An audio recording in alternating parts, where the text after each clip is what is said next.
So here we go. Preamble of the constitution of India. ये देखिए आप लोगों के सामने है प्रियम्बल, इसको मैं यहां रखता हूं, ठीक है जी। Preamble to the constitution of India. ये देखिए अमेरिकन कॉन्स्टिट्यूशन पहला वो कॉन्स्टिट्यूशन था जहां प्रियम्बल हुआ करता था, ठीक है जी। इसको नीचे बैठते हैं, ठीक है। The first constitution of the world to have preamble was American constitution. तो इस तरह से क्वेश्चंस बनते होते हैं कई बार, प्रीमियम ऑब्जेक्टिव टाइप क्वेश्चंस, ठीक है जी। ये देखिए then many countries including India followed this practice। फिर कई कंट्रीज ने अपने यहाँ जब कॉन्स्टिट्यूशन बनाया, लॉज बनाए, तो प्रियम्बल लिखना शुरू किया। और इसमें होता क्या है, समरी और एसेंस ऑफ द कॉन्स्टिट्यूशन, कि जो असली हम कॉन्स्टिट्यूशन बनाने जा रहे हैं उसकी एक समरी दे दी कि हम इस रास्ते चलेंगे, ठीक है जी। देन नानी पालकीवाला, N.A. पालकीवाला एक एमिनेंट जूरिस्ट रहे हैं, ठीक है। एक कॉन्स्टिट्यूशनल एक्सपर्ट रहे हैं, टैक्सेशन एक्सपर्ट रहे हैं, ये बॉम्बे से थे। और इनका एक बहुत बड़ा जो योगदान है भारत के लिए वो क्या है, केशवानंदा भारती केस, ठीक है, बेसिक स्ट्रक्चर डॉक्ट्रिन। और दूसरा बड़ा योगदान क्या है, जो टैक्सेशन लॉज हैं, ठीक है, हर बार जब बजट आता था उस बजट से जिससे क्या प्रभाव पड़ेगा लोगों पर, और जो इनकम टैक्स प्रैक्टिशनर्स होते थे वो सब पैसे खर्च करके इनका लेक्चर सुनने जाते थे मुंबई में। हर बार बजट बाय का एक लेक्चर होता था। ये उस समय के सबसे बड़े कॉन्स्टिट्यूशनल एक्सपर्ट थे, कुछ हकलाते भी थे और बड़े ही गरीब घर से थे और कोई लीगल बैकग्राउंड नहीं थी, मगर फिर भी टॉप पर पहुंचे, ठीक है जी। सो हर एडवोकेट के लिए ये एक प्रेरणा स्रोत है। Then Nani Palkiwala, an eminent jurist and constitutional expert, called the preamble as the identity card of the constitution। हमारे constitution का identity card। और आगे चलते हैं हम। Next, the preamble to the constitution is based on the objectives resolution। ठीक है, हमारा constitution modified version of objective resolution कहा जा सकता है, ठीक है। क्या अमेंड हो सकता है कॉन्स्टिट्यूशन? यस। कितनी बार अमेंड हुआ? Only once. कब हुआ है? 42nd amendment 1976। कितने वर्ड ऐड हुए? यहाँ चाहे लिखा हुआ है 3 वर्ड्स ऐड हुए, लेकिन रियलिटी में 4 वर्ड ऐड हुए थे। लेकिन 3 मेजर वर्ड्स थे, एक वर्ड जो था वो माइनर वर्ड था और वो था एंड। अगर एंड वर्ड को भी गिने तो कितने वर्ड हुए थे? 4। वैसे 3 वर्ड्स ऐड हुए थे। एंड इंटेग्रिटी ऐड हुआ था, socialist, secular and integrity. Clear? तो 3 मेजर वर्ड्स, 1 माइनर वर्ड। और आगे चलते हैं हम। ये मिनी कॉन्स्टिट्यूशन था 42nd amendment 1976। Indira Gandhi government थी और देश में लगी हुई थी नेशनल इमरजेंसी, और उस समय हम यूएसएसआर से ज्यादा अच्छे रिलेशंस एंजॉय कर रहे थे। वहां की सोशलिस्ट सरकार को देखते हुए सोशलिस्ट वर्ड डाला गया।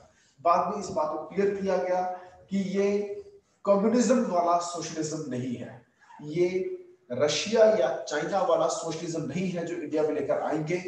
सोशलिज्म हम इंडिया में नहीं लेकर आएंगे, हम लेकर आएंगे socialistic pattern of society. What is socialistic pattern of society? Minimum gap between rich and poor. और हम सकते हैं प्रियम्बल। अब मैं सीधा एग्जामिनेशन पॉइंट ऑफ व्यू से आपको पढ़ाऊंगा पेपर में क्वेश्चन कैसे कैसे आएंगे, नोट करते जाइएगा। आपके पास नोट करने को होना चाहिए था, ठीक है जी। चलो anyhow, we the people of India, जो पहले कुछ वर्ड्स हैं वो है वी द पीपल।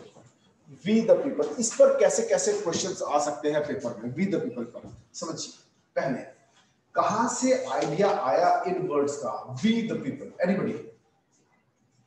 ये वर्ड्स कहां से लिए गए? ये वर्ड्स लिए गए कॉन्स्टिट्यूशन ऑफ यूएनओ यानी कि यूएन चार्टर से। वहां है we the people of several nations और यहां पर कर दिया गया वी द पीपल ऑफ। ये था पहला क्वेश्चन जो वी द पीपल पे से आ सकता है। अब second question we the people पर क्या पेपर में आ सकता है? पहला।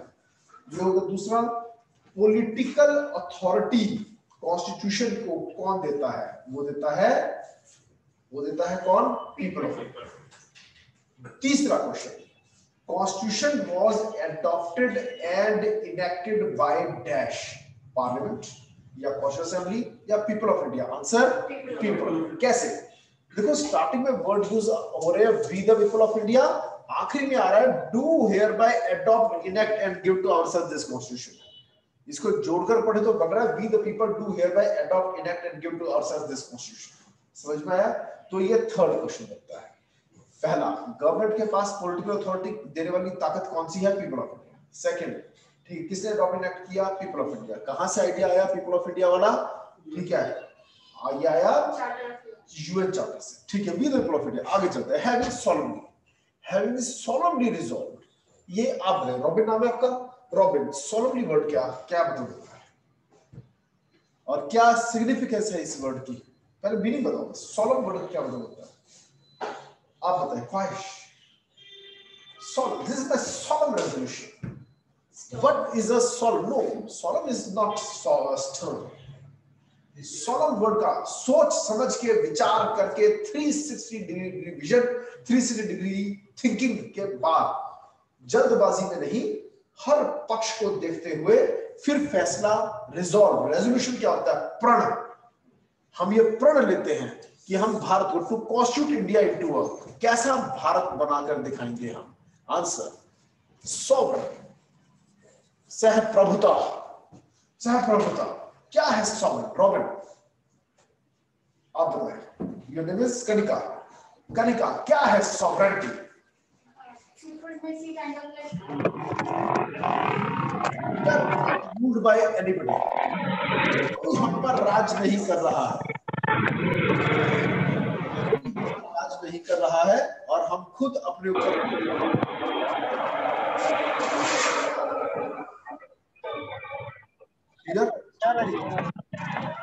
ये वॉइस आ रही है कहां से? सुमन बिश्नोई है ना जी?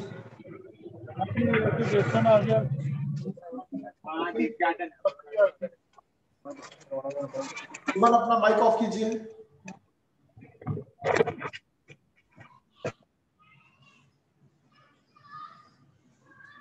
चलो next, sovereign socialist secular democratic Republic. Sovereign का मतलब है हम पर कोई बाहरी ताकत राज नहीं करती।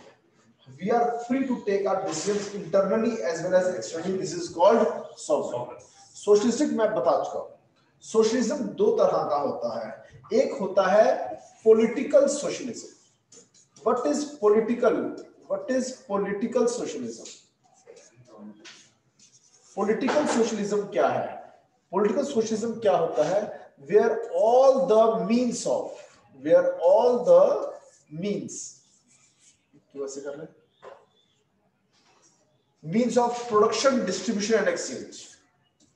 Production, distribution and exchange are in the hands of government. अगर प्रोडक्शन, डिस्ट्रीब्यूशन और एक्सचेंज सब कुछ अगर सरकार के हाथों में है तो हम सोशलिज्म का मतलब क्या है? सब कुछ सरकारी नहीं है। यहाँ पब्लिक सेक्टर और प्राइवेट सेक्टर दोनों पीसफुली कोएग्जिस्ट करते हैं। There is a parity. ठीक है, अब देखिए जैसे टेलीकम्युनिकेशन का एग्जांपल ले लीजिए। अगर यहाँ पर बीएसएनएल है तो साथ साथ प्राइवेट कंपनीज भी है, तो हर चीज में प्राइवेट और पब्लिक पार्टनरशिप के साथ हम चल रहे हैं। ओके, और आगे चलते हैं हम। Next, coming forward to the next point, ये लीजिए।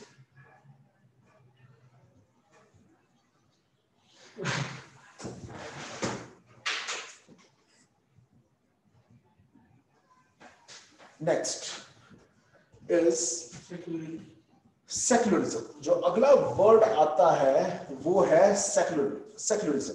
अब सेक्युलरिज्म भी दो प्रकार के होते हैं। कौन कौन से दो प्रकार के सेक्युलरिज्म है? सबसे पहला पॉजिटिव और नेगेटिव, ऐसे बोल सकते हैं, पॉजिटिव और नेगेटिव। जो पॉजिटिव है वो क्या? नेगेटिव। नेगेटिव वो है जो वेस्टर्न है, जो यूरोपियन कंट्री है। ठीक है जी। नेक्स्ट,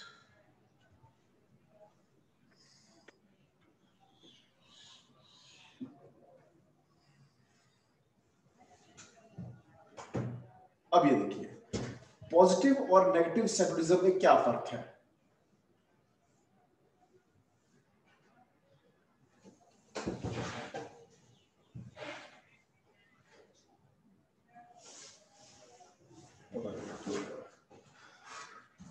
पॉजिटिव और negative. Negative means western secularism जो कहता है कि state and religion are separate. Religion is a private affair. State यानी कि लॉ रिकॉग्नाइजेस नो रिलीजन। सरकार यानी कि लॉ हरगिज भी कोई रिलीजन को रिकॉग्नाइज नहीं करता। The Indian concept of secularism is based on the concept of सर्व धर्म संभव। सर्व धर्म संभव means peaceful coexistence of all the religions। और आगे चलते हैं। Next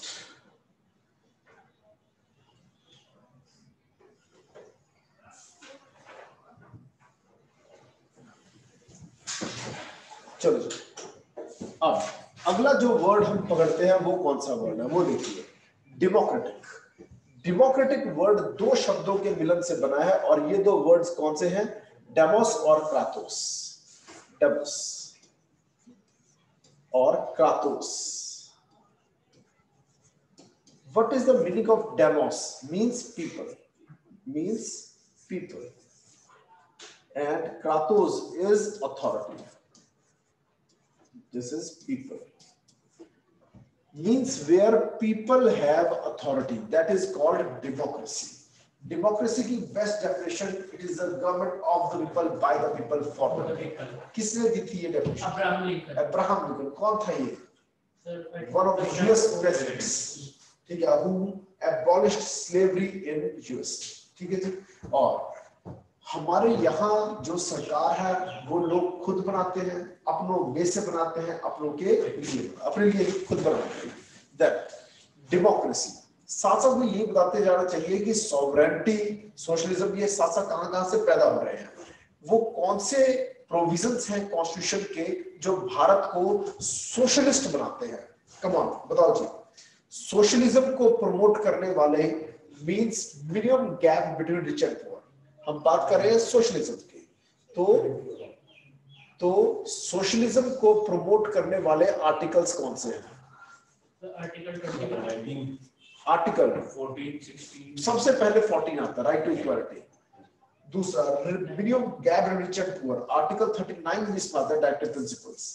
business clear. कॉन्ट्रैक्ट में एंटर होने का राइट मिलता है गवर्नमेंट को under article 299 and 300।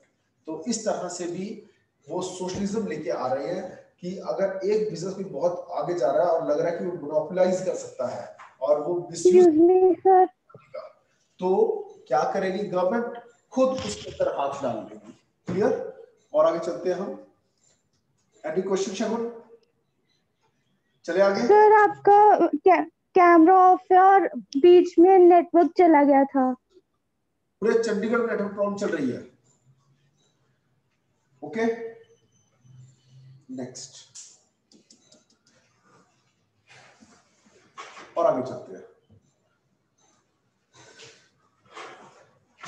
Next articles कौन से हैं? 25 to 28। बेसिकली 25 to 28 है। ठीक है जी। और कोर्ट्स ने भी इसमें एक अहम भूमिका निभाई है।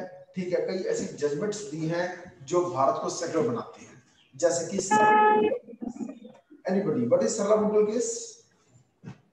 सरला मुंडल केस बताइए जी। यूनिफॉर्म सिविल कोड लेके आने के लिए, यूनिफॉर्म सिविल कोड क्या है? Article 44 that same laws should be there for whole of India. पूरे भारत के लिए लॉज सेम रहने चाहिए। और नेक्स्ट अपना माइक ऑफ रखिए स्टूडेंट्स। और फिर उसके बाद जॉन बेलामैथम केस। ठीक है, ऐसे कई केसेस आए जिससे जुडिशरी आ रही है क्या? सेक्युलरिज्म।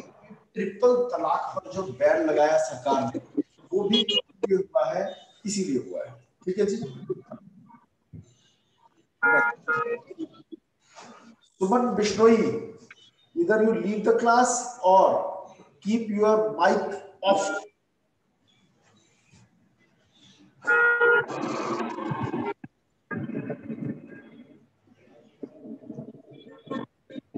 चलो जी आगे चलो। सर आवाज नहीं आ रही। हेलो आपके वहां प्रॉब्लम है कोई?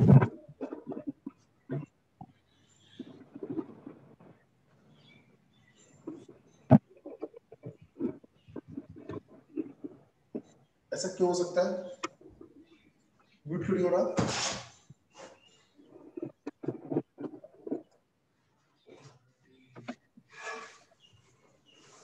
मोर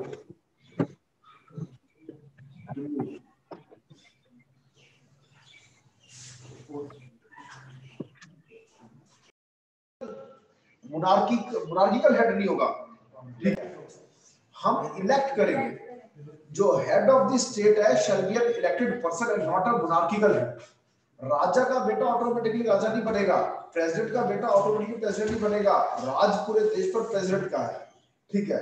और वो है नाम का राजा, काम का राजा PM, real head nominal head. Who is the real head? PM. Who is the nominal head? President. लेकिन उनका बेटा ऑटोमेटिकली थोड़ा पीएम बन जाएगा, हम अपना राजा खुद चुनेंगे, हम अपना पीएम खुद चुनेंगे, प्रेसिडेंट भी हम खुद चुनेंगे। दिस इज कॉल्ड, प्रेसिडेंट को चुनेंगे इनडायरेक्टली, पीएम को चुनेंगे डायरेक्टली।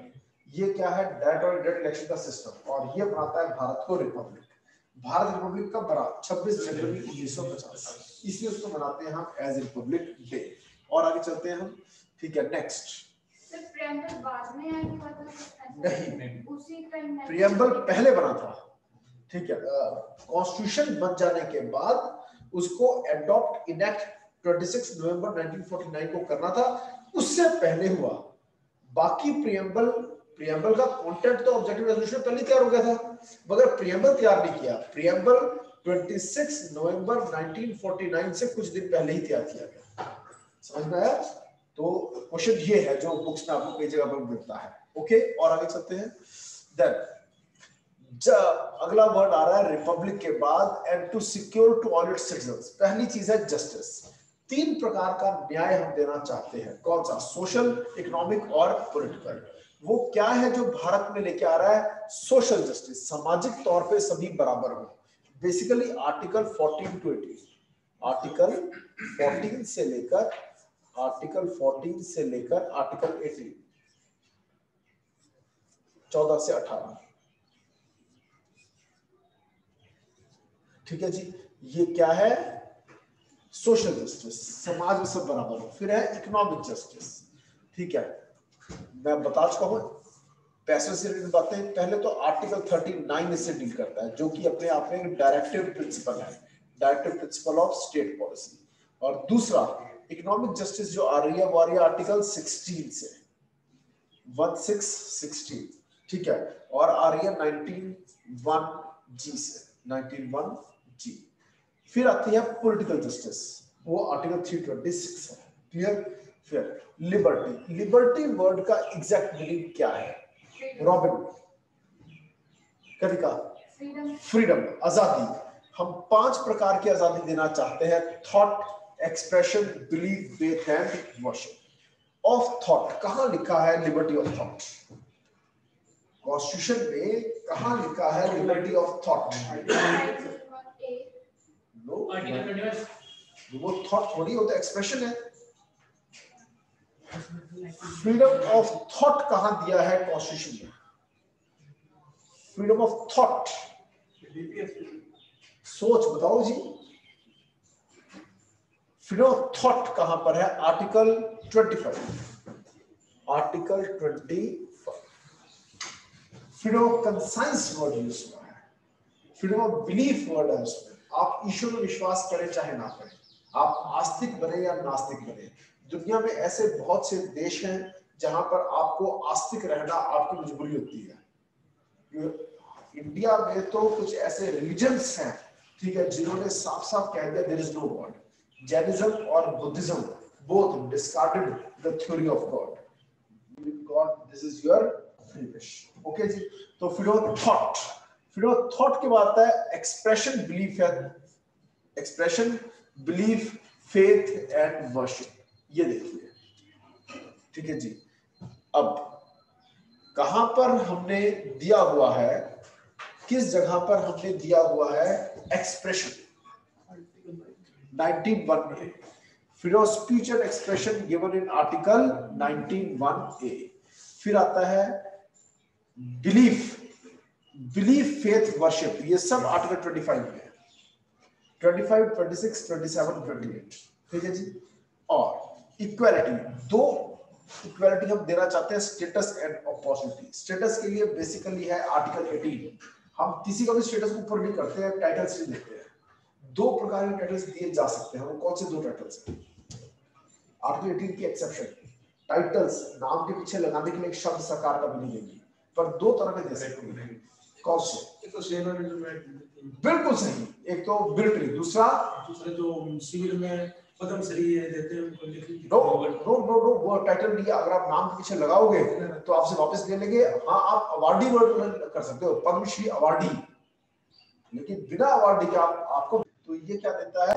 अपॉर्चुनिटी, सबको मौका मिले आगे बढ़ने का। और आगे चलते हैं, नेक्स्ट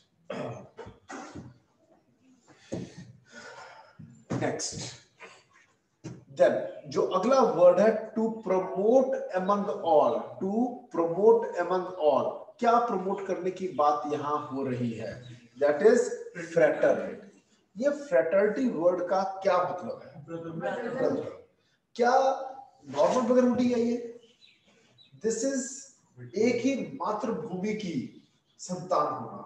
हम इस देश से जुड़े हैं, हम कहते हैं लीगल फ्रेटर्निटी, कि हम सब एक ही ऑक्यूपेशन से जुड़े हैं। क्लियर? और फिर assuring the dignity of the individual and unity and integrity of the nation. ठीक है, हर कोई इज्जत के साथ अपना जीवन जिए। अब डिग्निटी ऑफ द इंडिविजुअल से रिलेटेड कोई लीगल पॉइंट कहां पर है, बताओ जी? आर्टिकल 21। अगर किसी को एड्स हो भी गया तो उसको पब्लिक नहीं किया जा सकता। अगर किसी लेडी के साथ कोई सेक्सुअल ऑफेंस हुआ है, उसको पब्लिक नहीं किया। किसी प्रकार का सेक्सुअल ऑफेंस, चाहे लेडी के साथ हुआ है चाहे जेंट्स के साथ हुआ है, उसको आप उसका नाम डाइवर्ज नहीं कर सकते किसके साथ हुआ है। ठीक है जी। तो इस तरह विसल ब्लोअर एक्ट में भी इस प्रकार के कुछ प्रोविजंस हैं। क्लियर? चले आगे। जो निर्भया कांड हुआ था वहां पर यह बात उठी थी, चाहे उस लड़की की डेथ हो गई थी, लड़की के फादर खुद चाहते थे कि मेरी बेटी के नाम के साथ इस न्यूज को दिखाया जाए, छापा जाए, निर्भया नाम क्यों रखा जा रहा है। समझ में आया?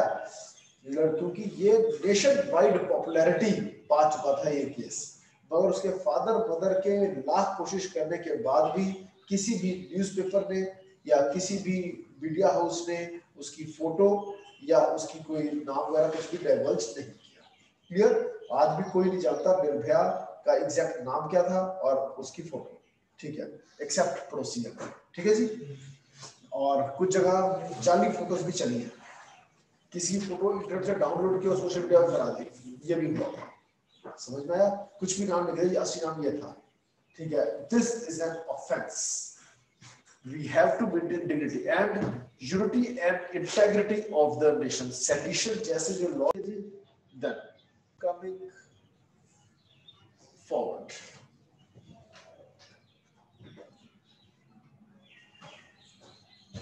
Next,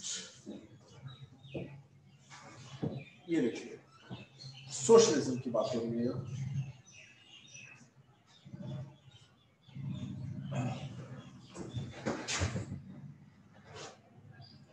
सोशलिज्म 42nd अमेंडमेंट 1976 में सोशलिस्ट वर्ड ऐड हुआ था, लेकिन उससे पहले ही the constitution had a socialist content. क्यों? डायरेक्टिव प्रिंसिपल्स का आर्टिकल 39 तो पहले भी था, मगर कांग्रेस पार्टी ने उसके बाद अपने अवधि सेशन में इसको क्लियर किया था 1955 में कि सोशलिस्टिक पैटर्न ऑफ सोसाइटी लेकर आना हमारा एम है, ना कि पॉलिटिकल सोशलिज्म। कोई ये ना सोचे सभी प्राइवेट कंपनीज बंद कर दी जाएंगी। Okay, Indian brand of socialism is a democratic socialism. और ये बताया था मैंने, पॉलिटिकल सोशलिज्म और डेमोक्रेटिक। और हमने हरगिज नहीं अपनाया है कम्युनिस्टिक सोशलिज्म, जिसको स्टेट सोशलिज्म कहते हैं, जिसमें all the means of production, distribution, exchange are in the hands of government. हर नौकरी सरकारी, हर घर सरकारी। हम ऐसा बिल्कुल नहीं चाहते, ना हम करेंगे। और खास करके हमने तो 1991 में LPG लेकर आए, लिबरलाइजेशन, प्राइवेटाइजेशन, ग्लोबलाइजेशन, ठीक है जी। फिर सेक्युलर, ये भी बता चुका हूं, ये भी वर्ड ऐड हुआ था 42nd अमेंडमेंट 1976 में, और आर्टिकल 25 से 28 ये लेकर आ रहे हैं। That is democratic. हमने क्या था, इंडिया सेक्युलर आया 1972 में, तो उससे पहले क्या था? सेक्युलर तो हम पहले से थे, क्योंकि 25 से 28 तो पहले भी था, लेकिन हमने ऑब्जेक्टिव्स में डिक्लेयर नहीं कर रखा था, ऑब्जेक्टिव सिर्फ तब लिखा था। क्लियर? और फिर उसके बाद डेमोक्रेसी दो प्रकार की होती है, डायरेक्ट और इनडायरेक्ट। हमने कौन सी चुनी है? हमने कौन सी चुनी है? देखिए समझो, डायरेक्ट डेमोक्रेसी में आम आदमी वोट करता है, रेफरेंडम होता है, लोगों को ही बोलते हैं आप बताओ, लॉ मेकिंग खुद गवर्नमेंट करती है, लॉ मेकिंग खुद लोग करते हैं, जैसा स्विट्जरलैंड में है, ठीक है जी। उसके लिए जरूरी है जनता पढ़ी लिखी हो। जहां इतना बड़ा देश हो भारत, और फिर इतनी इलिटरेसी है, यहाँ पर डायरेक्ट डेमोक्रेसी सूटेबल ही नहीं है, यहाँ पर नेता लोग लॉ बनाए वही सही है, ठीक है। तो जहां पर भी डायरेक्ट डेमोक्रेसी होगी, जैसे वहां पे रेफरेंडम, इनिशिएटिव, रिकॉल और प्लेबिसाइट जैसी चीजें यूज होती है। What is recall? जिसको चुन लिया नेता, अगर वो अच्छा काम नहीं कर रहा तो वोटिंग करके उसे ऑफिस हटा दो। लोग हटा भी सकते हैं, हमारे यहाँ नेताओं का हम लोग नहीं हटा सकते, ठीक है जी। अगर होता तो इसमें शायद मोदी सरकार पूरी तरह से खत्म हो चुकी है, ठीक है जी। नेक्स्ट, इस समय मैं आज बार यही काम करता रहूंगा वैसे।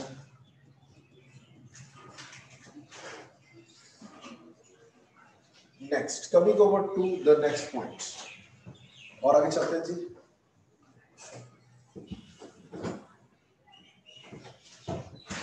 Term democratic in the preamble, ठीक है जी। अब ये डॉक्टर B.R. अम्बेडकर के शब्द हैं जो उन्होंने कहा था, political democracy cannot last unless there lies at the base of it social democracy. What does social democracy mean? It means a way of life which recognizes liberty, equality and freedom, यहां सब बराबर हो, छुआछूत, untouchability जैसी चीजें ना हो। Republic में बता चुका हूं, ठीक है। दो तरह डेमोक्रेसी, डेमोक्रेटिक पॉलिटी दो तरह की होती है, मोनार्की और रिपब्लिक। मोनार्की में क्या होता है, किंग या क्वीन होता है, हेड ऑफ द स्टेट, ठीक है, और वो हेरेडिटरी पोजीशन रखता है, हेरेडिटरी मोनार्क, कि राजा का बेटा अपने आप राजा बन गया, that is he comes into office through succession. Britain, like Britain, जबकि रिपब्लिक में हम अपना राजा खुद चुनते हैं, जैसे कि यूएसए में, ओके। नेक्स्ट, रिपब्लिक बनाने का आइडिया, ये वर्ड कहां से आया? इंडिया को रिपब्लिक बनाने का आइडिया कहां से आया? French Republic. नेक्स्ट, जस्टिस, न्याय, ठीक है। न्याय मैं बता चुका हूं, सोशल, इकोनॉमिक एंड पॉलिटिकल, ठीक है जी। हमने एससी और एसटी को विशेष दर्जा दिया, ठीक है। और साथ ही देखिए 1917 की जो रशियन रेवोल्यूशन थी, वहां से आइडिया आया था justice, social, economic and political. Clear? Next, liberty, ठीक है, यानी कि आजादी, 5 प्रकार की आजादी, ओके। Next, equality, okay. अभी देखो, the following provisions of the chapter on fundamental rights ensure civic equality. Preamble ensures to all citizens status of opportunity, and there are 3 dimensions of equality: civic, political और economic। 3 चीजों को मिला के equality पूरी होती है, और वो है सिविक, पॉलिटिकल और इकोनॉमिक। अब सिविक इक्वालिटी कहां से आती है? 14, 15, 16, 17, 18, ये मैं करवा चाहूंगा आपको, क्लियर? और आगे चलते हैं। फ्रेंडली भाईचारा, ठीक है, ब्रदरहुड को प्रमोट करने की बात हमारी फंडामेंटल ड्यूटीज में भी लिखी हुई है, आर्टिकल 51 कैपिटल ए। और आगे चलते हैं। नेक्स्ट, ये ज्यादा रीडिंग करने वाली, अब सिग्निफिकेंस, ये इंपॉर्टेंट है, very important. Purpose and significance, preamble की हमें जरूरत क्या है समझिए।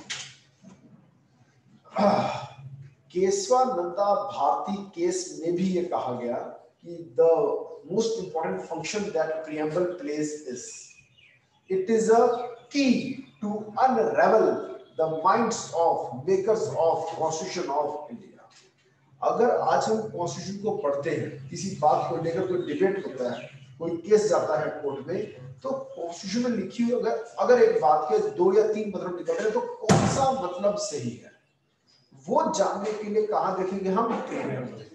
जो वो 3 मतलब निकल रहे हैं उसमें जो मतलब प्रियम्बल से ज्यादा मेल खाता है, ज्यादा नजदीक है, वही मतलब सही मतलब है। समझ में आया? So in order to interpret the constitution, preamble is of big aid while interpreting the constitution. Interpretation of constitution should be done in the grand and noble vision enshrined in the preamble of the Constitution of India. बस इतनी सी बात है, ठीक है। KM. Munshi ने भी ऐसी बात कही कि preamble is the horoscope of our sovereign democratic republic. Thakurdas Bhargava जी क्या कहते हैं? ठीक है, the preamble is the most precious part of the constitution. It is the soul of the constitution. It is the key to the constitution. It is a jewel set in the constitution. It is a proper yardstick with which one can measure the worth of the constitution. बाकी आप खुद पढ़ना, ठीक है जी, notes आपको दिए हुए हैं। Okay, next, preamble as part of, ये एक बहुत बड़ी बात थी, सुनिए ध्यान से। क्या preamble भी संविधान का हिस्सा है? सुप्रीम कोर्ट ने पहले अपनी जजमेंट में कहा नहीं है, ठीक है। केशवानंदा भारती ने उसको उल्टा किया। पहला केस था वो था Berubari union versus exchange of enclaves case. Berubari union versus exchange of enclaves case, इसमें सुप्रीम कोर्ट ने कहा कि preamble is not a part of constitution of India, ठीक है। तो उसके बाद आया केशवानंदा भारती केस। उन्होंने कहा although preamble is non justiciable, याद रखना, preamble is not a law, preamble के ग्राउंड पर आप केस नहीं कर सकते।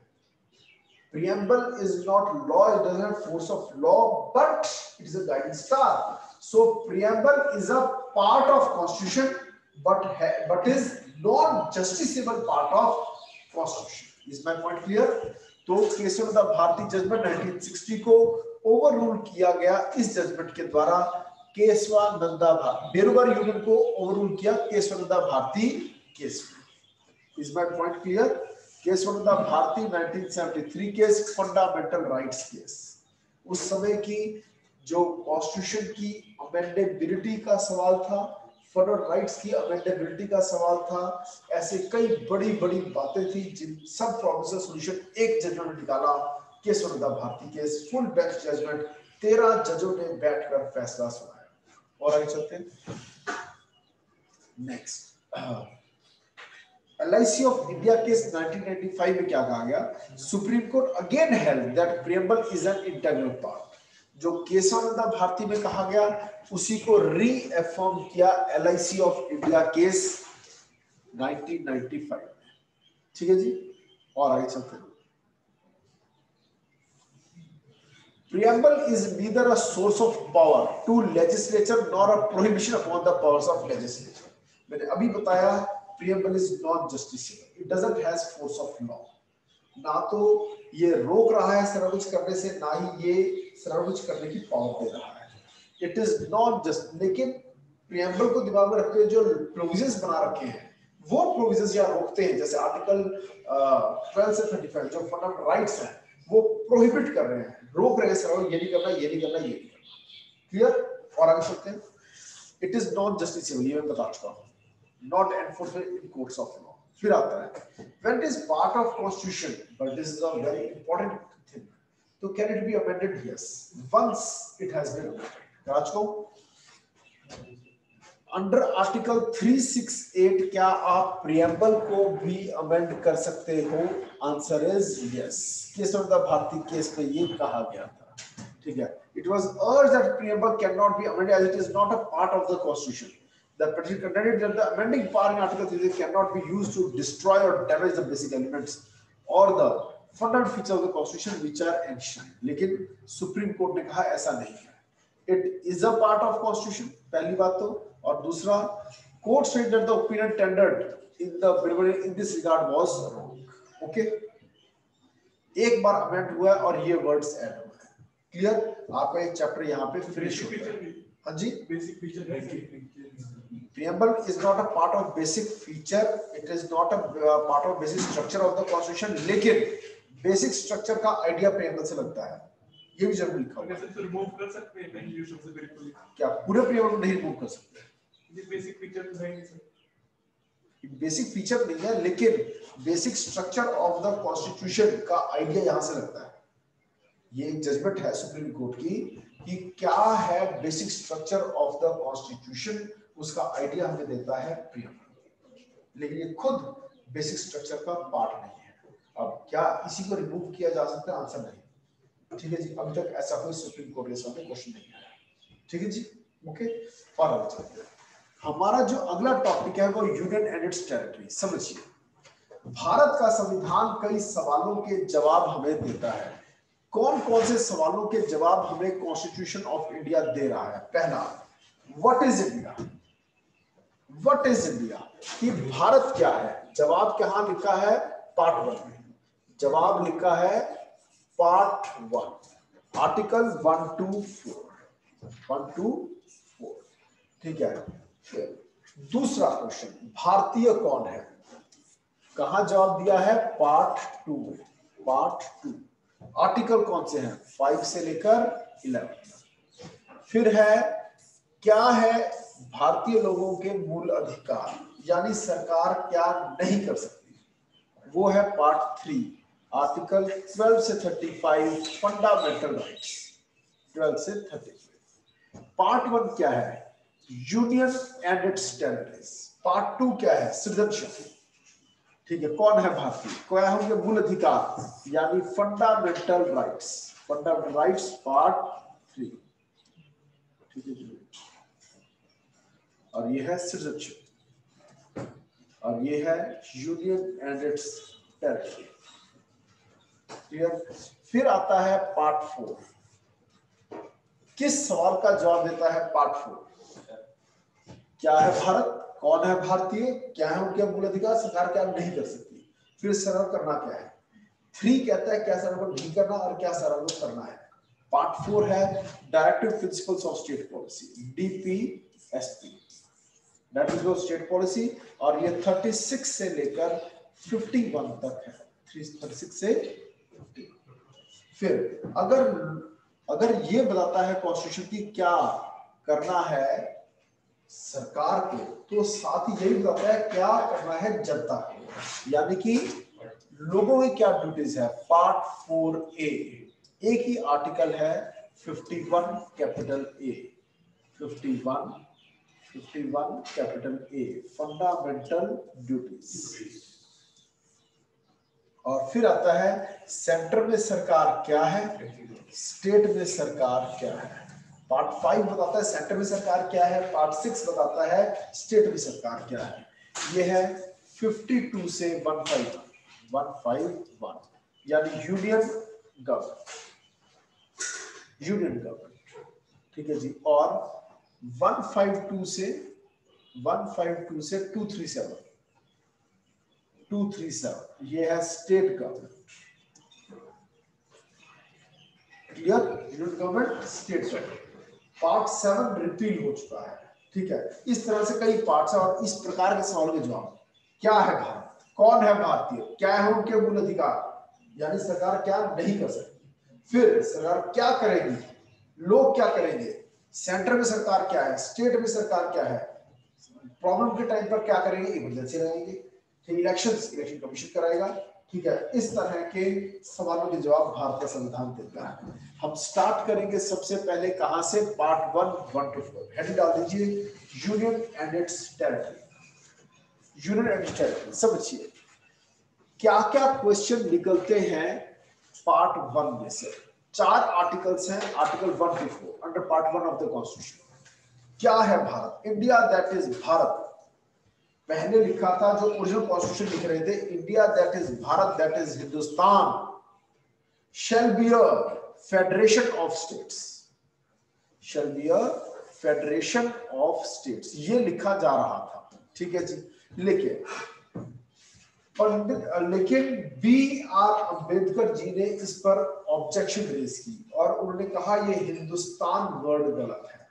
दो ऑब्जेक्शंस रेज की थी डॉक्टर बी आर अम्बेडकर ने पहली ही लाइन में, India that is Bharat that is Hindustan shall be a federation of states.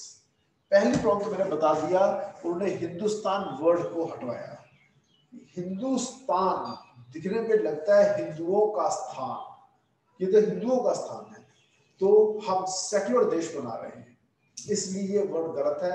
हमें रिलीजन जो है को लेकर कोई वर्ड नहीं चाहिए। क्लियर? तो रिलीजन न्यूट्रल वर्ड ही देश का नाम होगा। तो दो नाम चुने गए, इंडिया और भारत को चुना गया। क्यों? क्योंकि एंशिएंट इंडिया में भारत में एक जंग हुई थी जिसे कहते हैं 10 रजनी युद्ध। जब आर्यंस इंडिया में आए थे तब कोई धर्म नहीं था, लगभग सभी एक ही धर्म था, बस इंडीज नदी के इस तरफ ईस्ट में रहने वाले लोग। और तब कुछ राजा एक तरफ कुछ राजा एक तरफ, ठीक है जी। ये लड़ाई आर्यन, नए वाले आर्यंस और पुराने वाले आर्यंस में हो रही थी। आर्यंस टुकड़ों में रहते थे, ठीक है। तो लड़ाई आर्यों की थी। दो ऋषि थे जो आपस में लड़ पड़े, ऋषि वशिष्ठ और ऋषि विश्वामित्र, ठीक है जी। तो विश्वामित्र को सपोर्ट करने वाले हारे थे, ऋषि वशिष्ठ को सपोर्ट करने वाले राजा जीते थे। वो दो मेन राजा थे, उसे बड़ा राजा जो था वो था भरत। तो तब से भरत वंशियों का राज यहाँ स्थापित हुआ और आप मैं हम सब बने भरत वंशी, राजा भरत के वंशज हैं। समझ में आया? इसलिए ये एक रिलीजन न्यूट्रल टर्म है। क्लियर? इसीलिए भारत वर्ड चुना गया। India that is Bharat shall be a. अब फेडरेशन ऑफ स्टेट्स को हटाया गया और वर्ड क्या लिखा गया? Union. Federation of states word गलत है। हमने क्या किया? India that is Bharat shall be a union of states. Federation क्यों हटाया गया? क्यों? This provision deals with two things. One, name of the country and type. Name तो बता दिया, अब आ जाओ टाइप। पहला पेपर में आया था, ऑलरेडी हमारे एग्जाम में आया हुआ है question. Union of state. There was no judgment in the Constitutional Assembly with regard to the name of the country. Some members suggested the traditional name Bharat, while other advocated India. Hence, Constitutional Assembly took both the names. दूसरा, union word क्यों चुना गया? ठीक है, B are Ambedkar ji क्या कहते हैं? Union of states has been preferred to federation of states for two reasons. पहला, हिमांशु ने कल एक बात कही थी, American federation is a coming together federation, but India is not a coming together federation. Federation word का मतलब अगर coming together federation है तो फिर तो हम फेडरेशन है ही नहीं, तो इस पंगे को जड़ से ही खत्म कर दो। हम ये पंगा रखे ही क्यों? गवर्नमेंट ऑफ इंडिया 1935 जो कि पेरेंट एक्ट है कॉन्स्टिट्यूशन ऑफ इंडिया का, उसमें कहा गया था कि भारत को बनाओ ऑल इंडिया फेडरेशन, मगर ये वाला प्रोविजन कभी भी इंप्लीमेंट हो ही नहीं पाया। तो हम क्यों आज से लिखकर, ठीक है, डरे छत्ते छत पा रहे हैं, ठीक है। कल को किसी भी स्टेट को आजादी पानी होगी, वो इसी पॉइंट को पकड़ लेगा। देखिए जी, फेडरेशन वर्ड यूज हुआ है, फेडरेशन 1787 में बनी थी यूएस से। वहां से बदलता है फेडरेशन वर्ड का मतलब है जब कई स्टेट्स इकट्ठी हो कि हमें मिला लो। ऐसा कभी इंडिया में हुआ? कभी नहीं हुआ। यहाँ पे तो जिस एरिया को अंग्रेज छोड़े चले गए, ठीक है, हमने कहा छोड़ के नहीं जाना, सारे इकट्ठे रहो। जोर होती से जैसे मर्जी सबको इकट्ठा, 565 रियासतों को इकट्ठा करके भारत बन गया। हमने होल्ड किए हुए, ये होल्डिंग ऑफ फेडरेशन है। समझ में आया?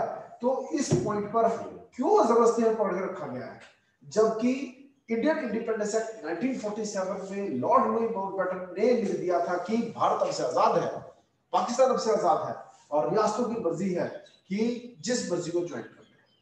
समझ में आया? तो कोई भी चैलेंज कर लेगा, इंडिया की टेरिटोरियल इंटेग्रिटी को खतरा हो जाएगा अगर हम फेडरेशन वर्ड यूज करते हैं।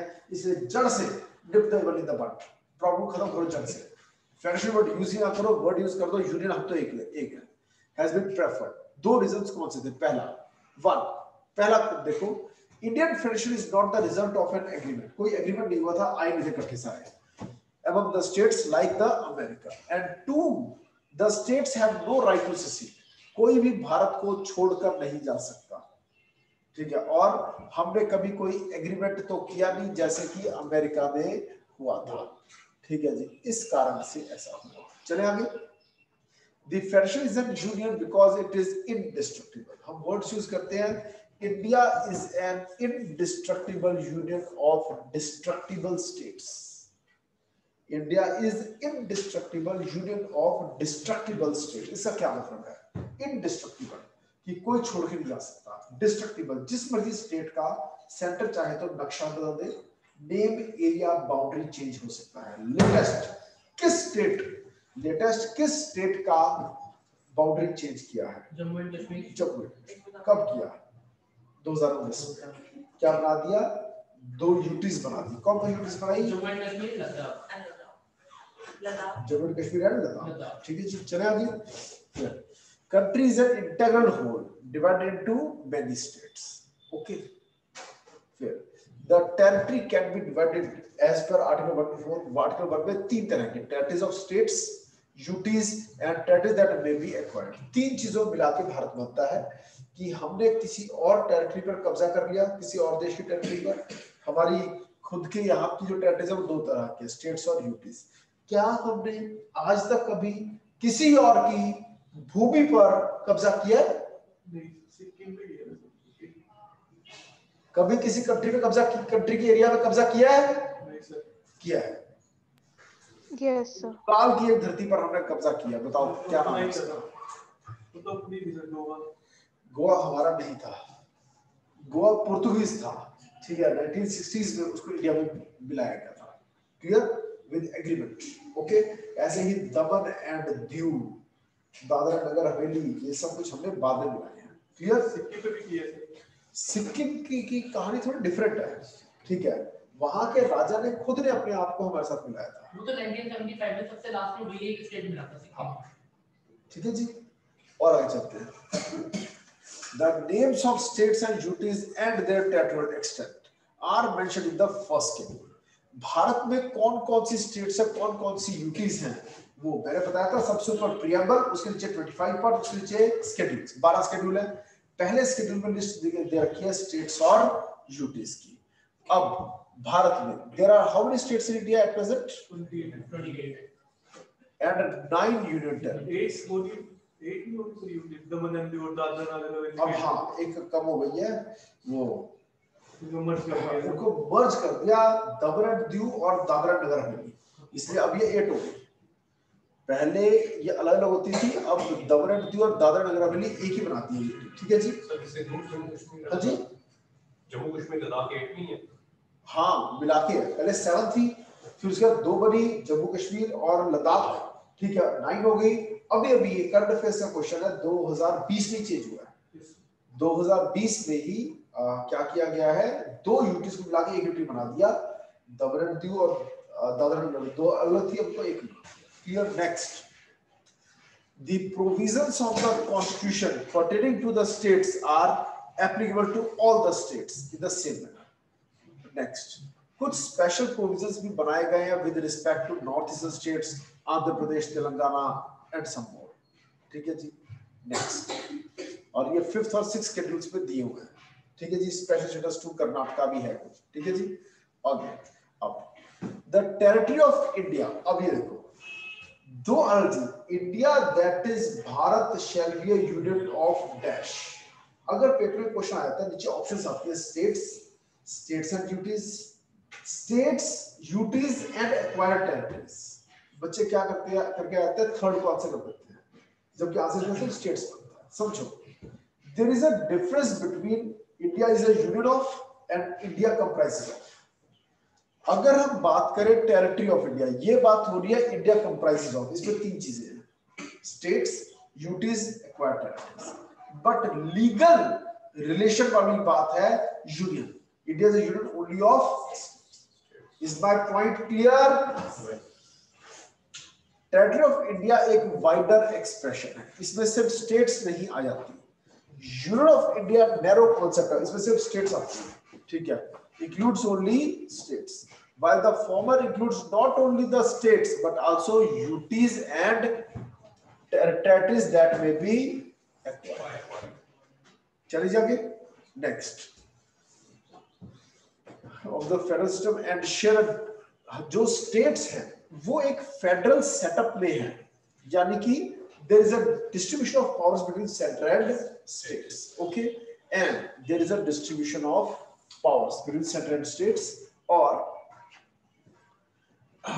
जबकि यूटीज जो है वो डायरेक्टली सेंट्रल गवर्नमेंट के अंडर होती है, ये पता ही आपको। और आगे चलते हैं नेक्स्ट। हम सॉवरेन हैं, यानी जैसे राजा राज करता है वैसे, इसलिए हम चाहे तो किसी और देश की धरती पर भी कब्जा कर सकते हैं, ठीक है। जैसे कि हमने कई को बाद में एक्वायर किया, हैदराबाद भी बाद में कब्जे में, गोवा बाद में आया, सिक्किम के राजा ने भी खुद अपनी टेरिटरी में दी थी, वो भी हमारे बाद में कब्जे में आया। तो ये सब foreign territories added later on, ठीक है जी। और आगे चलते हैं। Being a sovereign state India can acquire foreign territories, ठीक है जी। हाँ जी सर, जब इंडिया इंडिपेंडेंट हुआ था सर, उस टाइम पे कितने स्टेट्स और यूटीज थे? कितने? 18 के आसपास थी स्टेट्स सर, ओनली, मतलब हाँ। जो यूटीज बनी थी वो तो 7 ही थी तब, नहीं 7 नहीं थी, चंडीगढ़ नहीं था ना तब, और ना तब ये भी दादरा नगर हवेली भी नहीं था, दमन एंड दीव वगैरह भी नहीं था तब, ठीक है। तो 4-5 प्रदेश यूटी था पहले। हाँ जी, हिमाचल प्रदेश भी यूटी था पहले। हिमाचल प्रदेश 1966 में यूटी बनाया था, वो पंजाब का रीजन होता था, ठीक। अभी आ रहा है ये सब कुछ आएगा, ठीक है जी। देन इंडिया ने कई फॉरेन टेरिटरीज पर जिन पर कब्जा किया, उसमें Dadra and Nagar Haveli, Goa, Daman and Diu, Puducherry, Sikkim, since the commencement of the constitution, ठीक है जी। The acquisition of these territories are discussed later, ठीक है। इसको अब थोड़ी देर हम डिस्कस करेंगे कैसे कैसे हमने क्या क्या ऐड किया था, ठीक है जी। हाँ जी, हाँ। Like Goa was Portuguese. What about the other unit, the other areas that were acquired? सबकी अपनी कहानी है, अभी वो ये आ रही है, ये कैसे गोवा बना, कैसे दादरा नगर हवेली बना, सबकी कहानी है, अभी सुनिएगा, ठीक है जी।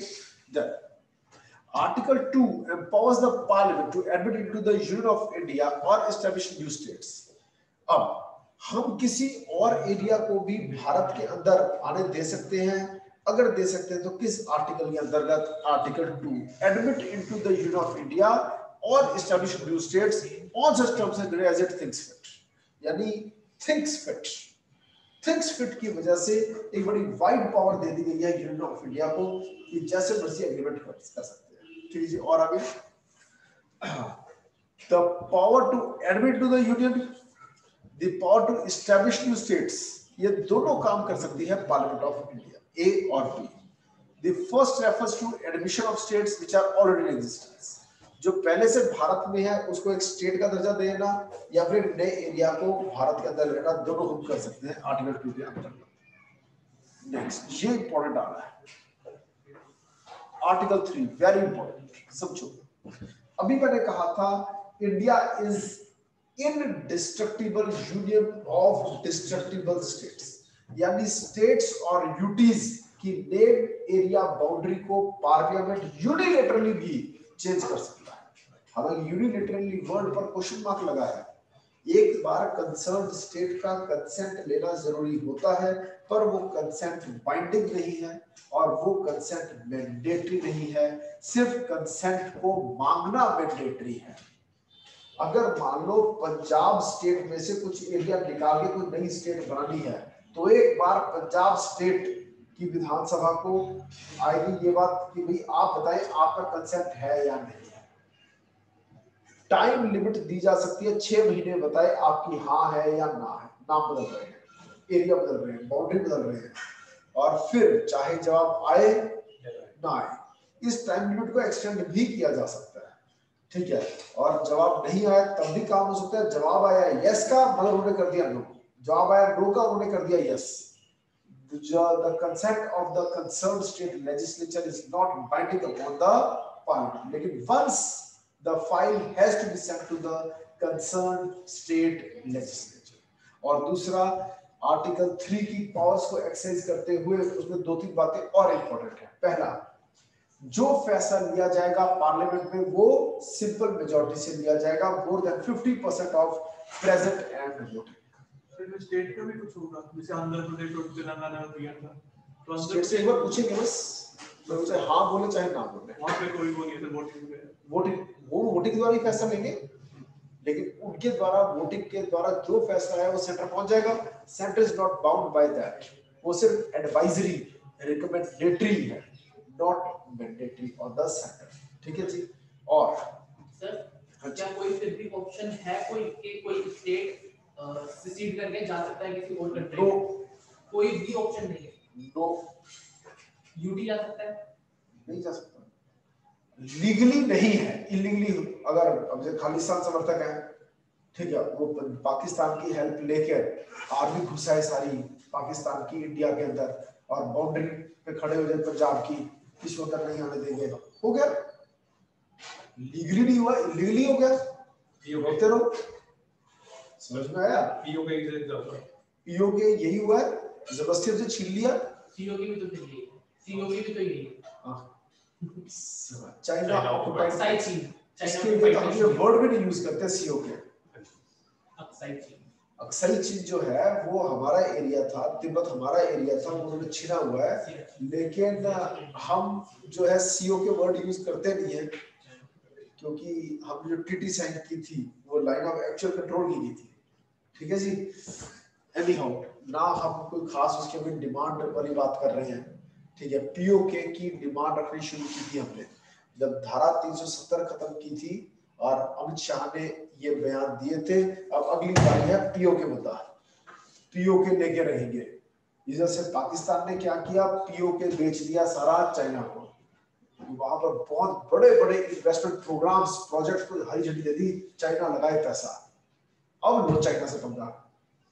उसके बाद अमित शाह ने दोबारा बात नहीं की पीओके लेने के बारे में।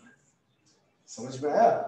जब इतने ज्यादा लोगों को पीओके वालों को नौकरियां मिल रही है चाइनीज की वजह से, ठीक है, चाइना का पैसा लग गया, अब अगर हम पीओ की तरफ बढ़ते हैं तो हमें पहले किससे लड़ना पड़ेगा, चाइना से। वो नई रोड बनी थी वो इसके बनी है, वो जो नई रोड बनी होती है बहुत बड़ा प्रोजेक्ट है, उससे भी चाइना और मजबूत हो जाएगा पूरे यूरोप के ऊपर।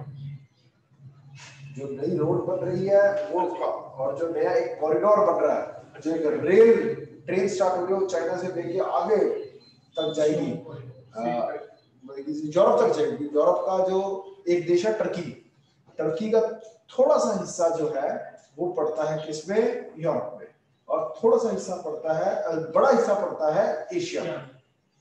तो रोड टर्की तक जा रही है और टर्की अपने आप को सभी मुस्लिम कंट्रीज का नेता डिक्लेयर कर चुका है कि जहां भी किसी भी मुस्लिम कंट्री में कोई प्रॉब्लम आएगी टर्की उनके साथ खड़ा होगा, चाहे वो सही है चाहे गलत। अजरबैजान वाला जो लड़ाई थी उसमें यही हुआ था, टर्की ने बिना कोई दिमाग लगाए अपनी सारी फोर्सेस वहां भेजनी शुरू कर दी थी। ठीक है जी, okay. In order to prove the Islamic majority and authoritarianism. Next, और आगे चलते हैं। हाँ, अब मैं आर्टिकल 3 के बारे में बता रहा था। पहला, आर्टिकल 3 के अंदर जो बिल बनता है, पहली बार आर्टिकल 3 के अंदर जो बिल बनेगा उसका प्रभाव भारत के संविधान पर पड़ेगा। क्यों? आर्टिकल 3 का बिल क्या है, to change the name area boundary of a state. अगर किसी स्टेट का नाम चेंज हो गया, ठीक है, या किसी स्टेट की बाउंड्री चेंज हो गई, कोई नई यूटी बन गई, तो शेड्यूल 1 पर इफेक्ट पड़ेगा, क्योंकि शेड्यूल 1 में लिस्ट दी हुई है सभी स्टेट्स और यूटीज की। मगर फिर भी आर्टिकल 3 के अंतर्गत बना हुआ बिल कॉन्स्टिट्यूशन अमेंडमेंट बिल नहीं माना जाएगा, अंडर आर्टिकल 368 का बिल नहीं माना जाएगा। आर्टिकल 368 क्या है, amendment of constitution of India. Is my point clear? कहां लिखी है ये बात, एनीबॉडी? कि आर्टिकल 3 का बिल चाहे अमेंड कर रहा है कॉन्स्टिट्यूशन को, पर फिर भी ये कॉन्स्टिट्यूशन अमेंडमेंट बिल नहीं माना जाएगा। आर्टिकल 4 में लिखा है, 4 क्लॉज 2 में। ठीक है जी, आर्टिकल 4 कहता है आर्टिकल 3 का बिल कॉन्स्टिट्यूशन अमेंडमेंट बिल नहीं होगा। और आगे चलते हैं। और दूसरा, प्रायर रिकमेंडेशन ऑफ प्रेसिडेंट की जरूरत है, प्रायर रिकमेंडेशन ऑफ प्रेसिडेंट की जरूरत है आर्टिकल 3 का बिल पार्लियामेंट में इंट्रोड्यूस करने से पहले। सर ये अपने आप कर देंगे इंट्रोड्यूस, कुछ पूरी स्टेट से बोल देगा सर ये करो वो करो, ये खुद ही बोल देंगे। जी जब लोगों की डिमांड आती है, ठीक है, एनजीओस की डिमांड आती है या स्टेट गवर्नमेंट की डिमांड आती है, तब ऐसा हो सकता है। सर जैसे अभी ओडिशा और आंध्र प्रदेश के बीच में वो बॉर्डर डिस्प्यूट चल रहा है कुछ गांव से रिलेटेड, आंध्र प्रदेश में इलेक्शन करवा दी, तो अब क्या कर सकती है गवर्नमेंट सर? लेकिन वो नई स्टेट बनाने वाली बात नहीं हो रही है वहाँ। नहीं सर जैसे बाउंड्री तो चेंज हो रही है सर। देखिए कौन कि ये वाला गांव इस स्टेट में से निकाल के इस स्टेट में डाली जाए, इस तरह बातें चल रही है, मगर ऐसा कुछ अभी है नहीं, बड़ी न्यूज नहीं बनी है ये कि नहीं सर चेंज वैसे करें। कैसे हो सकता है? हो सकता है एक एरिया को एक स्टेट से निकालो दूसरी स्टेट में दे दो, आंध्र प्रदेश को तो तोड़ के कोई नई स्टेट बना दी नहीं सर तेलंगाना, फिर ऐसे तो प्रोटेक्ट नहीं होगा उस स्टेट का, जिस स्टेट का हम एरिया देंगे उस स्टेट तो होगा तो देखा जाएगा ना। आज की डेट में जो है कोई इसको लेकर बिल बनने वाली बात नहीं आई है, ठीक है जी। को। ये कोर्ट की जो होते हैं सर पार्लियामेंट की जो होती है। पार्लियामेंट ये कोर्ट नहीं होता है। सर इवन नेम चेंज जो छोटे से छोटा गांव है वो भी थ्रू पार्लियामेंट। नो स्टेट और यूटी का नेम चेंज, अब जैसे कि इलाहाबाद का नाम चेंज करके प्रयागराज कर दिया, क्या इसके लिए आर्टिकल 3 का बिल बनेगा? बिल्कुल नहीं, सिर्फ स्टेट गवर्नमेंट का ऑर्डर चलेगा। बस फिनिश। समझ में आया? समझ। किसी भी अब रोपड़ का रूपनगर हुआ, ठीक है, तो इस तरह ये सब नाम जो चेंज होते हैं इसमें कोई डिस्ट्रिक्ट का नाम, विलेज का नाम, विलेज की बाउंड्री, ब्लॉक की बाउंड्री, ये कोई बड़ी चीज नहीं है। इसमें कॉन्स्टिट्यूशन में कोई चेंज नहीं आता। शेड्यूल 1 में सिर्फ स्टेट्स और यूटीज के नाम है, विलेजेस और तहसील्स के और डिस्ट्रिक्ट्स के नाम थोड़ी है। क्लियर? चलिए आगे। दैट सर अगर किसी स्टेट का हाफ पार्ट दूसरे स्टेट में मिलाया जाता है तब पार्लियामेंट की जरूरत पड़ेगी? हाँ बिल्कुल, क्योंकि स्टेट की बाउंड्री चेंज हो रही है। चलिए आगे। नेक्स्ट। तो सर दोनों की वोट लेनी पड़ेगी कि दोनों सहमत होने चाहिए? हाँ जी, अगर दो स्टेट्स पर इफेक्ट पड़ रहा है, दोनों स्टेट्स का कंसेंट मांगा जाएगा, फिर वो टाइम लिमिट दिया जाएगा, इतने टाइम में आप सलाह दो कि आपकी हाँ है या ना है। अगर वो जवाब नहीं देते तब भी काम हो सकता है, टाइम लिमिट नहीं दिया टाइम लिमिट एक्सटेंड किया जा सकता है। साथ देंगे जिसकी रूलिंग पार्टी की स्टेट में, जैसे ज्यादातर ऐसे ही हुआ, राजनीतिक कारणों से अक्सर काम होते हैं। तो सर कोर्ट में क्यों जाता? अभी सर आंध्र प्रदेश और ये ओडिशा गवर्नमेंट ने कोर्ट में चली गई। ये सरकार के फैसले को चैलेंज करने के लिए होता है, सरकार नहीं तैयार हो रही है तो कोर्ट में चले जाएंगे और कोर्ट उसे कहेगी कि मेलाफाइडली कोई फैसले ना लो, पॉलिटिकल कारणों से फैसले ना लो, अगर जस्टिफाइड है तो करो। तो सर कोर्ट का डिसीजन होगा सर, जैसे कोर्ट ने बोल दिया कि आप इस विलेज को इसमें वो कर दो। हाँ, कोर्ट का डिसीजन बाइंडिंग होगा। ठीक है जी, चले आगे। Then article 3 authorises the parliament to, क्या क्या करने के लिए ऑथराइज करती है? 5 काम। सबसे पहला, एक नई state banana bye separation of territory, एक स्टेट का एरिया को कम करना, ज्यादा करना, बाउंड्री चेंज करना या नाम चेंज करना। ठीक है जी। अब दो मेन बातें, 2 कंडीशंस आर देयर। ये 2 कंडीशंस कौन कौन सी हैं? ठीक है, in this regard a bill contained the above changes can be introduced in the parliament only with the prior, मैं पहले बता चुका हूं, prior recommendation of the president is required।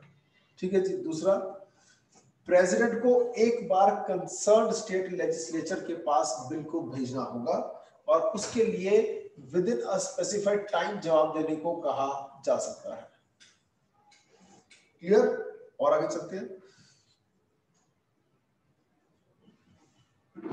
यहाँ अब क्या किसी स्टेट और यूटी को मिला के या फिर क्या यूटी को स्टेट का दर्जा दिया जाता है? हाँ, ये सारे काम हो सकते हैं। जो पार्लियामेंट की पावर है ये काम करने की, उसमें uniting a part of state और यूटी पॉसिबल है। ठीक है जी। नेक्स्ट, अब क्या प्रेसिडेंट या पार्लियामेंट बाउंड है कंसर्न्ड स्टेट लेजिस्लेचर के एक्सप्रेशन से? Answer is no, not bound. It is not necessary to make a fresh constitution, और जो लॉ बनाया गया जिसके द्वारा नई स्टेट बनी है, नाम एरिया बाउंड्री चेंज है, उसमें अमेंडमेंट करनी है, तब भी क्या बार बार कंसर्न स्टेट लेजिस्लेचर से पूछना होगा? Answer no. पहली बात, प्रेसिडेंट या पार्लियामेंट नॉट बाउंड। ठीक है। दूसरा, not necessary to make a fresh reference to the state legislature every time an amendment to the bill is moved and accepted in the parliament. ठीक है जी, okay, ये आर्टिकल 3 में लिखा हुआ है। नेक्स्ट, और अगर यूटी बनाई है, no reference need to be made to the concerned legislature to assent its views. UT को लेना है, यूटी को लेकर चीजें तो पहले सेंटर के पास है, तो अगर उस यूटी में मान लो विधानसभा है तो उससे कुछ भी पूछना जरूरी नहीं है। दो यूटीज हैं हमारे भारत की जहां पर विधानसभा है, कौन कौन सी? दिल्ली और पुडुचेरी, और अभी Jammu Kashmir. Next, it is thus clear that the constitution authorizes the parliament to form new states. ये मैं समझा चुका हूं, ठीक है जी। Union government can destroy the states, whereas the state governments cannot destroy the union. Okay? In USA, on the other hand, territorial integrity or continued existence of the state is guaranteed by the constitution. ये सब करा चुका हूं। अब ये वो exact words आ गए मेरे वाले, and indestructible union of destructible states. ठीक है जी। नेक्स्ट, इनडिस्ट्रक्टिबल, डिस्ट्रॉय नहीं कर सकते, यानी कि कोई भी स्टेट भारत को छोड़ के नहीं जा सकते। No state can secede. और आगे चलते हैं, ठीक है जी। मैं पहले बता चुका हूं, इसको आर्टिकल 4 ने डिक्लेयर किया हुआ है कि ऐसे बिल को कॉन्स्टिट्यूशनल अमेंडमेंट नहीं माना जाएगा, are not to be considered as amendments of the constitution under article 368।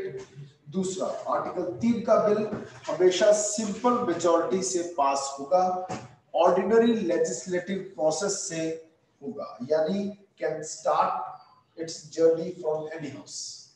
Clear? Not only Lok Sabha. So, हाँ जी, I have a question. हाँ जी। Earlier you said it's an indestructible union of destructible states. States can be destroyed. किसी भी state को तोड़ के दो बना दो, जम्मू कश्मीर स्टेट ही खत्म कर दी, यूटी बना दी। So why does it say indestructible states over there? नहीं बेटा, गलत पढ़ा आपने, अब पढ़ो। Indestructible union of ये गलत लिखा हुआ है। अच्छा, यूएसए है, USA is described as, USA में स्टेट्स में डिस्ट्रक्टिबल है, इंडिया में डिस्ट्रक्टिबल स्टेट्स। समझ में आया? इंडिया में इंडिया इज अ, समझ में आ गया? इंडिया में डिस्ट्रक्टिबल है, यूएसए में इनडिस्ट्रक्टिबल। और आगे चलो, वहां पर state is more powerful. Sir, article 3 की अमेंडमेंट पे वो क्यों नहीं लगता? आर्टिकल 368 के अंदर क्यों नहीं काम? क्योंकि इजी बनाना है सरकार के लिए, जितना आसान लॉ बनाना है उतना ही आसान स्टेट या यूटी बनाना होना चाहिए, इसलिए ऐसा किया गया। अमेंडमेंट करने के लिए स्पेशल मेजॉरिटी चाहिए होती है, और स्टेट और यूटी बनाना कोई इतना बड़ा काम नहीं है, अखंडता जरूरी है। एडमिनिस्ट्रेटिव कन्वीनियंस के लिए हमने स्टेट्स बनाई थी, समझ में आया? हम स्टेट की बाउंड्री को इतना तवज्जो नहीं देते जितना सेंटर को देते हैं। हमने जो स्टेट्स बनाई तब भी एडमिनिस्ट्रेटिव कन्वीनियंस के लिए बनाई। स्टेट रीऑर्गेनाइजेशन एक्ट बना दिया, लड़ाई झगड़ा कर रहे थे हिंदू और सिख, चलो अलग करो, ठीक है, हरियाणा अलग, पंजाब अलग, पहाड़ी लोग सारे अलग, हिमाचल, और फिर एक एरिया बच गया ये जहां बैठे हैं, ठीक है, चंडीगढ़। हरियाणा कहते हैं तो हमारा है, पंजाब कहते हैं तो हमारा है। यहाँ पे दोनों तरह के लोग थे, हिंदी बोलने वाले भी और पंजाबी बोलने वाले। वो कहते हैं ना तुम्हारा ना तुम्हारा ही मेरा है। पॉलिटिकल कारणों की वजह से यूटी बना दिया। समझ में आया? ओके। सर, आर्टिकल 3 में भी तो 368 में 3 तरह के अमेंडमेंट्स की बात की ना, सिंपल। वैसे आर्टिकल 368 को अगर आप पढ़ते हो ना, ठीक है, उसमें दो ही तरह है, special majority, special majority plus ratification more than half of the states.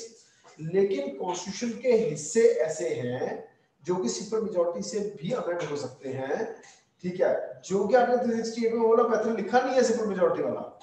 अगर क्वेश्चन आ जाए by how many methods constitution can be amended, तो आंसर करोगे 3। Article 368 talks about how many methods, 2। Is my point clear? और आगे चलते हैं। Does the power of parliament to demolish the areas of a state under Article 3 include also a power to cede Indian territory to foreign state? Answer is no. Wait wait wait इसमें लेकिन हमने अभी भी क्या हम अपना कोई area किसी फॉरेन स्टेट को दे सकते हैं? Answer is yes.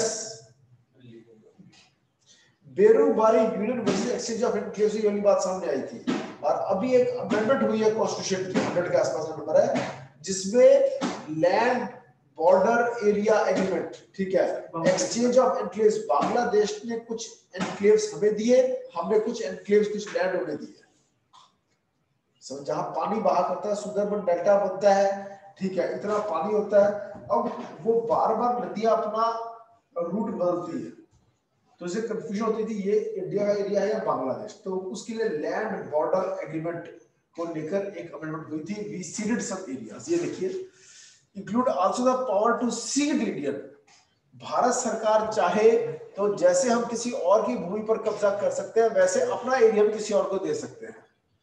This question came up for examination before the Supreme Court in Berubari Union case. Berubari Union versus exchange of enclaves case.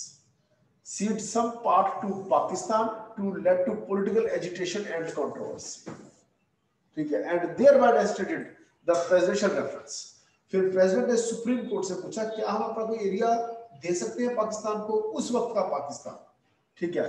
Supreme court held that the power of parliament to diminish the area of a state under article 3 does not cover cession of Indian territory to foreign country. Hence Indian territory can be ceded to a foreign state only by amending the constitution under article 368. तो मैंने अभी बात बोली, क्या article 3 के अंतर्गत दिया जा सकता है? नहीं। पर क्या एरिया दिया जा सकता है? हाँ। फिर कैसे दिया जाता है? By amendment.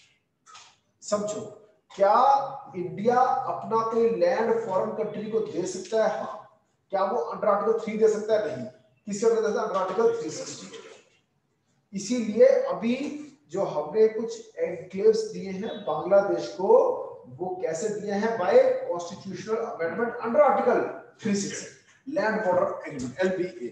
ठीक। Consequently the 9th constitutional amendment 1960 was enacted to transfer said territory to Pakistan. Technical point था ये।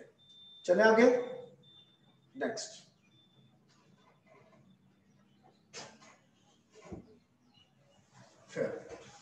फिर बाद में कॉन्स्टिट्यूशन ने ये भी कहा, सुप्रीम कोर्ट ने ये भी कहा कि इसके लिए कॉन्स्टिट्यूशनल अमेंडमेंट की जरूरत नहीं है। वो देखिए क्या हुआ, सुप्रीम कोर्ट ने 1969 में कहा कि to settle a boundary dispute between India and another country there is no requirement of a constitutional amendment. It can be done by an executive action as it does not involve cession of Indian territory to a foreign country. अगर boundary dispute resolve करना है किसी country के साथ तो वो executive action के साथ ही हो जाएगा, उसके लिए कॉन्स्टिट्यूशनल अमेंडमेंट की जरूरत नहीं है। क्यों? बाउंड्री डिस्प्यूट में कि ये एरिया तुम्हारा है या हमारा है, हम अपना एरिया दे नहीं रहे क्योंकि डिस्प्यूटेड था ना, क्लियर नहीं था ये हमारा एरिया है। और exchange of territories with Bangladesh, मैंने अभी कहा लैंड बॉर्डर एग्रीमेंट हुआ, LBA, ये 2015 में हुआ था, ठीक है, 2015 में हुआ था। ये 100th कॉन्स्टिट्यूशनल अमेंडमेंट एक्ट था, ठीक है जी। Certain territories were given by India to Bangladesh, enclaves दिए गए in pursuance of an agreement and its protocol entered into between these two governments. Okay, 111 enclaves were given to Bangladesh and Bangladesh gave us 51 enclaves. So आप तो कह रहे थे executive action से होगी, तो amendment क्यों किया गया?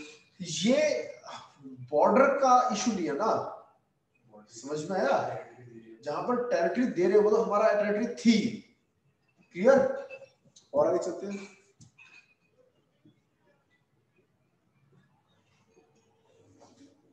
और अब ये क्या चीज है समझो, ये टर्म आ रहा है एडवर्स पोजेशन। यहां पर देखिए, in addition the deal also involved the transfer of adverse possessions and the demarcation of a 6.1 kilometre undemarcated border stretch। इसका क्या मतलब? एडवर्स पोजेशन अगर एक भूमि किसी और के कब्जे में है और 90 साल 12 साल से ज्यादा हो गया, हमने उसको क्लेम नहीं किया, तो वो क्या बन जाता है? Adverse possession. क्लियर? ये चक्कर था। तो इस कारण से अब ये सिर्फ बॉर्डर डिस्प्यूट नहीं रह गया था, ये हमारी टेरिटरी देने वाली बात और उनकी कोई टेरिटरी लेने वाला पॉइंट था, इसलिए अमेंडमेंट की जरूरत पड़ी। ओके, क्लेम का मतलब क्या है यहाँ पे? जो नदी जो इस एरिया को ले लेती है, ठीक है, अपने उसमें जब पानी ज्यादा हो जाता है, उसे एनक्लेव्स कहते हैं। ठीक है जी। For these three purposes the amendment modified the provisions related to territories of, अब किस किस स्टेट की टेरिटरी पर फर्क पड़ा? Assam, West Bengal, Meghalaya, Tripura, the first schedule. और आगे चलते हैं हम।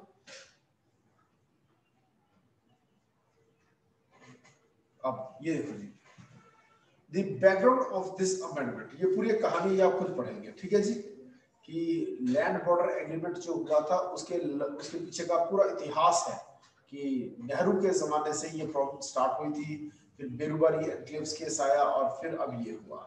ठीक है जी, ओके। अब हम अगले सेशन में ये करेंगे किस किस तरह से कौन कौन सी स्टेट और कौन कौन सी यूटी बनी, उसकी कहानी। ठीक है, पंजाब की कहानी, हरियाणा की कहानी, हिमाचल की कहानी, त्रिपुरा की कहानी, सिक्किम की कहानी, गोवा की कहानी, ये सब आपको अगले सेशन में पढ़ाया जाएगा।